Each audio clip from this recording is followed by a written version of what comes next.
Queer News and Journalism is a Gay 45 original podcast published every week on Thursdays, where we come together to comment on the topics in the weekly queer news published by our newsletter, The Nine. Subscribe on gay45.com to get the latest news every week. Welcome to the Deep Dive. Wow, this week's Gay 45 Digest, it was really something. A truly global and honestly pretty intense snapshot. We're talking everything from the highest courts in the U.S., legislative fights in Kazakhstan, all the way to massive street protests down in Argentina. Yeah, it's this real mix, isn't it? On one hand, you see some signs of maybe legal stability in places, but then you've got this chilling, really coordinated political pushback happening across different continents. Exactly. So our mission today really is to dig into that material from the Gay 45 and pull out the key insights. And I think we should focus specifically on this kind of central paradox that the news seems to reveal. Which is, well, the sheer intensity of political engagement we're seeing globally, right? But also the severe cost, often, mental health related, that this engagement seems to demand from activists, especially young people. It feels like we're witnessing impressive action and really organized legal erasure happening all at the same time. Okay, let's start then with that tension you mentioned. Yeah. The U.S. piece, the Trevor Project's study on LGBTQ plus youth engagement that really jumped out. The level of activity is just, it's astounding. 60%. 60%. Yeah, 60% of young people reported taking some kind of political action in the past year. Volunteering, donating money, contacting officials. I mean, that's a seriously active group, more engaged than a lot of older demographics, It is, and what's so fascinating, or maybe concerning, is the connection they found between that high political activity and mental health.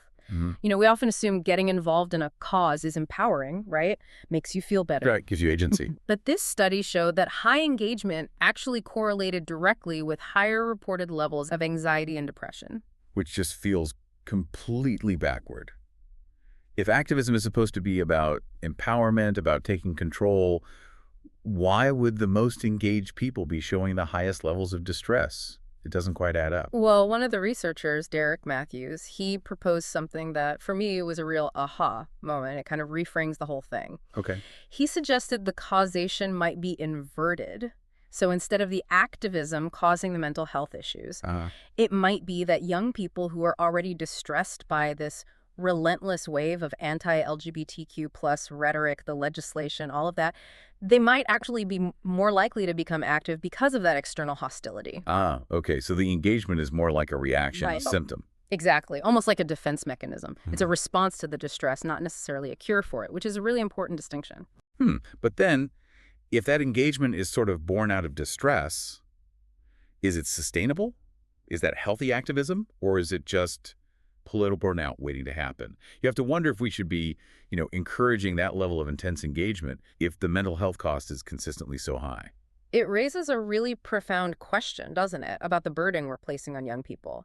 And I think this finding really underlines the immediate need for, protective, tangible changes, things that actually reduce the stress. Like what?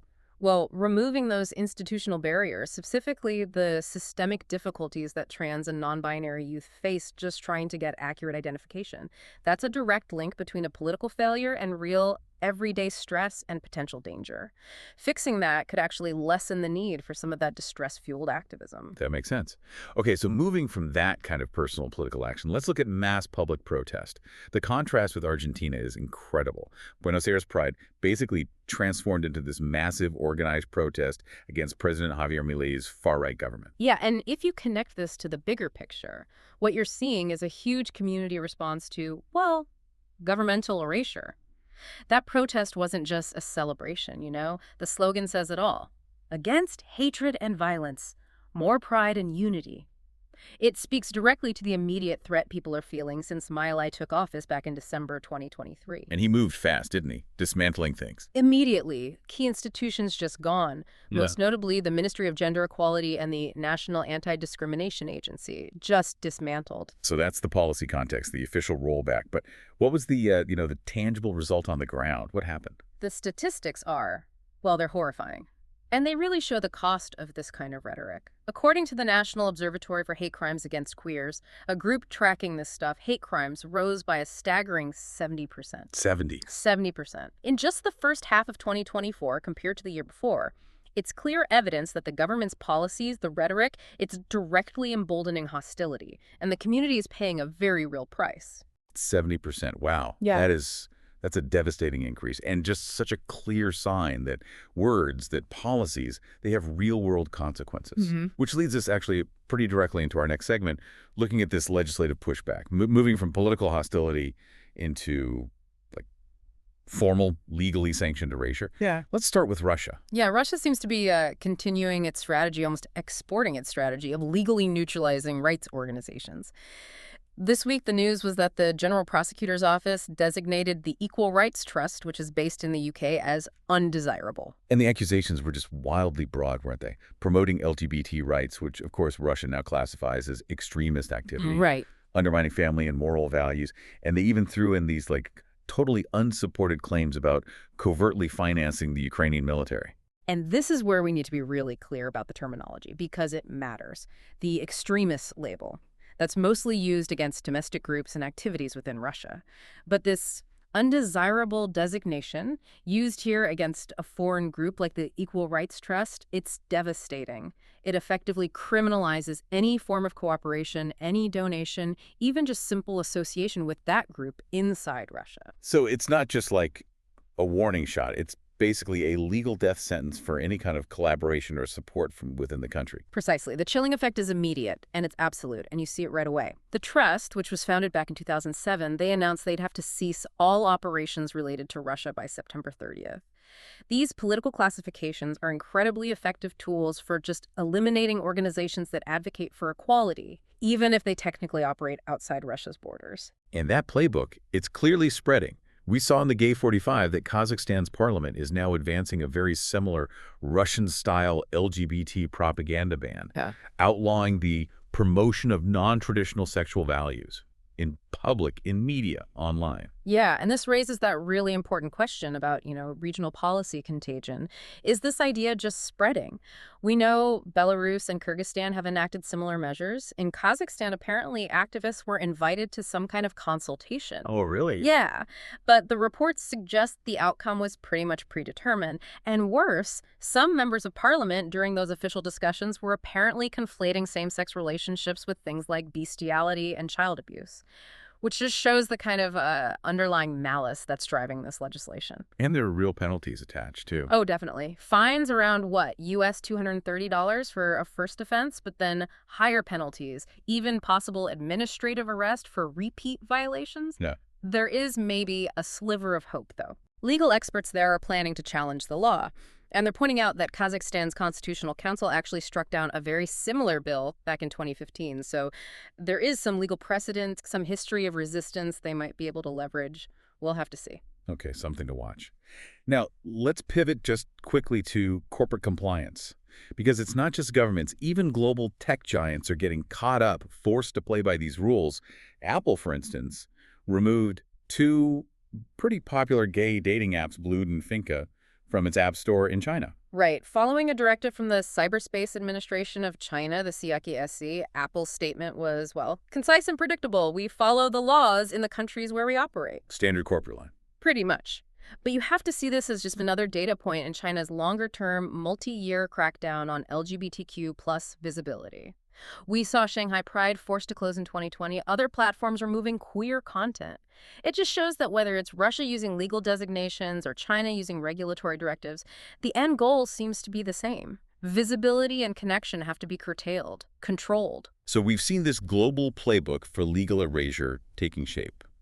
Let's pivot back now to Western democracies, where the story, as you said, is maybe more complex, kind of a mix of entrenched stability, but also some bizarre politically weaponized controversy. Let's start with the U.S. Supreme Court. Big news there. They declined Kim Davis's bid to revisit Obergefell v. Hodges. Yeah, that was significant. Kim Davis, the former Kentucky county clerk who refused to issue marriage licenses. The court denied her appeal without any comment, and that's widely seen as a clear signal that despite ongoing conservative efforts, the court has basically no appetite right now to reopen the issue of same-sex marriage. And she was appealing because a lower court ordered her to pay a hefty sum in legal fees, right? Over $300,000. That judgment came from the Sixth Circuit Court of Appeals. And what was the fundamental principle they upheld? The one the Supreme Supreme Court implicitly agreed with by not taking the case. They essentially affirmed that the First Amendment, freedom of religion, it doesn't protect public officials when they are acting in their official capacity. Your personal religious beliefs don't give you the right to deny citizens their legal rights, like a marriage license as part of your government job. It's a really critical line in the sand about civil service versus personal belief in public roles. Got it.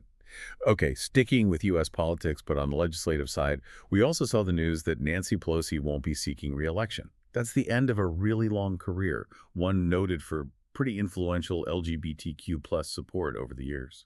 Absolutely. She was really central, wasn't she, to codifying many of the foundational rights that people rely on today. You think about her role in pushing through the Respect for Marriage Act in 2021. Right, repealing GOMA formally. Exactly. Formally repealing the old Defense of Marriage Act. And she also helped steer landmark legislation like the Matthew Shepard and James Byrd Jr. Hate Crimes Prevention Act.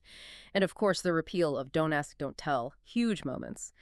And her advocacy roots go way back, don't they? Back to the HIV/AIDS crisis in the 80s. Urging President Reagan to actually do something. Yeah. Backing the AIDS memorial quilt. Oh, absolutely. Her departure really does shift the calculus a bit because she was such a master legislator, skilled at getting these things passed, ensuring foundational rights were actually written into law, protected against federal threats. She definitely leaves behind a legacy that provided the community with a kind of stable legal floor, especially important when you see the kinds of legal pushback happening elsewhere in the world that we just talked about. Okay, now for a story that perfectly illustrates how easily complex identity issues can get twisted and, frankly, weaponized. We look to Vienna, Austria. This one was really bizarre. It really was. There's an LGBTQ counseling center in Vienna called Courage, and they suddenly had to publicly deny accusations that they'd somehow supported a man with known neo-Nazi links, no less, who had allegedly changed his legal gender purely for financial gain. Yeah, the claim was he wanted early retirement benefits and maybe, like, a sentence in a women's prison. Yeah. It's wild stuff. Totally wild. And immediately, the far-right Freedom Party, the FPO, jumped on it, accusing this publicly funded counseling center of being involved in fraud. So what are the actual facts here, according to the reporting? Well, the facts seem to completely contradict the accusation. First off, legal experts confirmed you actually can't get those kinds of benefits, like early retirement, just by changing your gender marker in the Central Civil Registry. It doesn't work like that. Okay, so the premise was flawed from the start. Right. And second, this man, known apparently as Walter, or sometimes Waldred P., he only attended one consultation at Courage. He submitted some kind of psychological report, but then failed to show up for any follow-up appointments. The center explicitly denied supporting him in any way. So the counseling center says, no, we didn't support this. The legal reality says the alleged fraud isn't possible anyway, and the guy only showed up once. Exactly. And get this. The registry office itself opened its own correction procedure because the man's public statements about why he changed his gender actually contradicted the expert psychological opinion he himself submitted. Wow. So the whole thing unravels under the slightest scrutiny. Completely. But the damage was kind of done, wasn't it? The Freedom Party took this one failed appointment, this one individual case, and spun it into this headline-grabbing accusation of mass financial fraud linked to trans people and the centers that support them. It's just a remarkable piece of political theater. Really dark, but probably pretty effective at poisoning public discourse. It's a perfect little microcosm, isn't it, of how that diffuse, politically weaponized hostility operates. It echoes the kind of strategies, the kind of baseless accusations we saw being deployed in places like Argentina or used to justify laws in Kazakhstan, just manufacturing outrage. Absolutely. It really is. Okay, so if so much of the political focus is on this kind of centralized erasure or manufactured controversy, maybe let's think about the role of art and literature. How important are they in just preserving visibility, community history, maybe offering some counterbalance? Let's turn to the cultural deep dive items from this week's Gay 45. First up, film appreciation. There seems to be this renewed love for Jodie Foster's 1995 film, Home for the Holidays. Yeah, it's interesting how films get rediscovered, isn't it? It's really being looked at again as this kind of touchstone of maybe queer-coded cinema, or at least queer-positive cinema for its time. It stars Holly Hunter, but the emotional core is really her relationship with her openly gay brother, Tommy, played brilliantly by Robert Downey Jr. And what's the nugget there? Why the renewed appreciation now? I think it's being recognized for its, pioneering depiction back in 1995 of queer joy and acceptance, even within a deeply dysfunctional but ultimately loving family structure. Remember, in 95, so much queer cinema was dominated by trauma narratives, AIDS narratives. This film offered empathy, humor, and a kind of warmth around being an outsider, which was pretty refreshing. That makes it way more than just another holiday movie then. It's like a little piece of quiet cultural resistance from its time. I think so. And speaking of resistance through culture, there's a literary highlight mentioned. Johnny Garzavilla's upcoming YA novel, Canto Contigo. It's due out in 2025. Oh, that sounds interesting. What's it about? It focuses on a young queer protagonist who's navigating first love, figuring out their cultural heritage, and it's all set against the backdrop of Teano music, which is such a powerful, unique sound. The notes say the novel is really focused on defiant hope and emotional truth, even when the world wants to narrow your identity down. That sounds pretty essential right now. Yeah, it's like a reminder that culture is often the space where identity can actually thrive and be celebrated, especially when politics is trying to shut it down or erase it. A really important point. Okay, and to wrap up our global view, the quote of the week that was highlighted came from Frank-Walter Steinmeier, who's the federal president of Germany.